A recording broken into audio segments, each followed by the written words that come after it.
L'Assemblée nationale. Est à Monsieur Stéphane Demilly. Merci, Monsieur le Président. Monsieur le ministre de l'Intérieur, donner des leçons de morale n'a jamais été une preuve de vertu. Cette maxime de l'écrivain Todorov Tzvetan est, semble-t-il, plus que jamais d'actualité. Lors de la précédente législature, les socialistes et leurs alliés n'ont cessé de dénoncer, je les cite, la casse sans précédent des services publics et la désertion de l'État dans les territoires ruraux. Il y a encore quelques semaines, rappelez-vous, pendant la campagne électorale des présidentielles et des législatives, cette accusation était devenue une sorte de slogan de campagne. Après de telles déclarations, les Français s'attendaient donc, en tout cas pour ceux qui vous ont fait confiance, à ce qu'il n'y ait plus de fermeture de services publics et même, pour les plus crédules, à ce que la présence de l'État soit renforcée. Or, ce matin, en lisant la presse, nous apprenons au détour d'une petite dépêche que vous lancez, Monsieur le Ministre, une mission dont l'objet est, je cite, de formuler des propositions opérationnelles d'évolution des sous-préfectures à l'horizon du printemps 2013.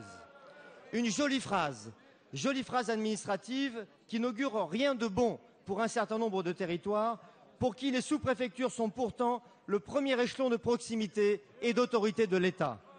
Alors, pour en revenir à ma maxime, lorsque vous étiez dans l'opposition, vous nous donniez des leçons de morale. Était-ce effectivement guidé par la seule vertu ou était-ce des carabistous électoralistes et démagogiques? Nous le saurons dès que vous aurez répondu à la question simple qui appelle, me semble-t-il, une réponse extrêmement simple. Maintenant que vous avez le pouvoir de faire, combien de tribunaux de grande instance allez-vous réouvrir et combien de sous-préfectures envisagez-vous de fermer? La parole est à Monsieur le ministre de l'Intérieur, Manuel Valls.